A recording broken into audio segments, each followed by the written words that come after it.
Beleza? Lendo a palavra bíblica do livro de Gênesis, leremos o capítulo 39.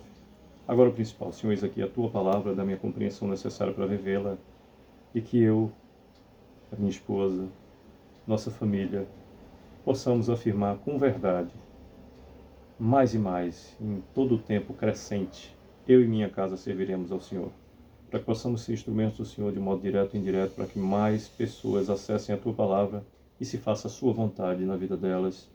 Em o nome do Senhor te agradecemos. Amém. Bem, temos no capítulo 39, 23 versículos, e diz do versículo 1 em diante. José foi levado ao Egito, e Potifar, oficial de Faraó, comandante da guarda egípcio, comprou-o dos ismaelitas que o tinham levado para lá.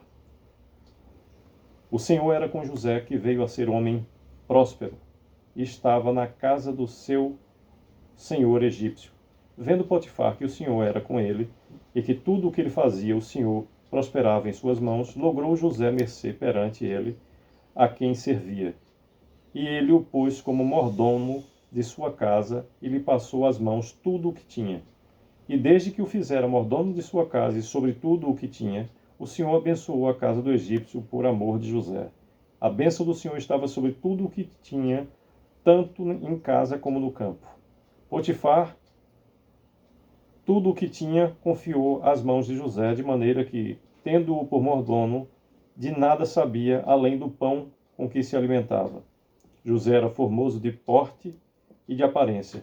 Aconteceu, depois dessas coisas, que a mulher do seu senhor pôs os olhos em José e lhe disse: deita-te comigo. Ele, porém, recusou e disse à mulher do seu senhor: tem-me por mordomo o meu senhor, e não sabe do que há em casa, pois tudo o que tem me passou ele às minhas mãos. Ele não é maior do que eu nesta casa, e nenhuma coisa me vedou, senão a ti, porque és sua mulher. Como, pois, cometeria eu tamanha maldade e pecaria contra Deus? Falando ela a José todos os dias, e não lhe dando ele ouvidos, para se deitar com ela e estar com ela. Sucedeu que certo dia veio ele à casa para atender aos negócios, e ninguém dos de casa se achava presente. Então ela o pegou pelas vestes e lhe disse: deita-te comigo. Ele, porém, deixando as vestes nas mãos dela, saiu fugindo para fora. Vendo ela que ele fugira para fora, mas havia deixado as vestes nas mãos dela, chamou pelos homens de sua casa e lhes disse: vede, trouxe-nos meu marido este hebreu para insultar-nos. Veio até a mim para se deitar comigo, mas eu gritei em alta voz. Ouvindo ele que eu levantava a voz e gritava, deixou as vestes ao meu lado e saiu, fugindo para fora. Conservou ela junto de si as vestes dele até que seu senhor tornou à casa. Então lhe falou segundo as mesmas palavras e disse: o servo hebreu que nos trouxeste veio ter comigo para insultar-me. Quando, porém, levantei a voz e gritei, ele, deixando as vestes ao meu lado, fugiu para fora. Tendo o Senhor ouvido as palavras de sua mulher, como lhe tinha dito, desta maneira me fez o teu servo, então se lhe acendeu a ira. E o Senhor de José o tomou e o lançou no cárcere, no lugar onde os presos do rei estavam encarcerados, ali ficou ele na prisão. O Senhor, porém, era com José, e lhe foi benigno, e lhe deu mercê perante o carcereiro. 22º versículo do capítulo 39 de Gênesis nos diz: o qual confiou às mãos de José todos os presos que estavam no cárcere, e ele fazia tudo quanto se devia fazer ali.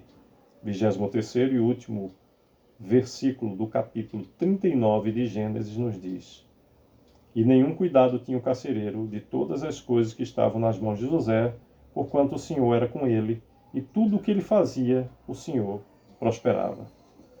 Pois bem, por meio de todos os 23 versículos do capítulo 39, nos fala Gênesis sobre José na casa de Potifar. Eu recomendo a leitura desse capítulo com bastante calma e reflexão. pois aqui existem diversas lições a observar.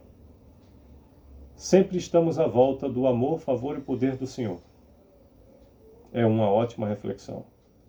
Aquele a quem Deus escolhe dar dons, esse prosperará no seu tempo, independente da vontade das pessoas, do que o mundo faça com ele, ou de onde ele seja locado. Outra observância é que quando o brilho do Senhor começa a nos brindar com a sua presença, o incômodo daqueles que estão à volta mais e mais se levanta contra nós. Mas se o Senhor é conosco, aonde viermos a ser levados pelas circunstâncias da vida, ali brilharemos, e será construída e desenvolvida, ampliada e marcante a nossa história, porque Deus é conosco. Principalmente uma outra reflexão é feita. Só atenta contra nós aqueles que estão próximos suficientes para estender a sua mão a uma adaga e nos ferir. Tem que estar próximo para nos ferir. Por vezes ter a confiança para poder nos atacar pelas costas.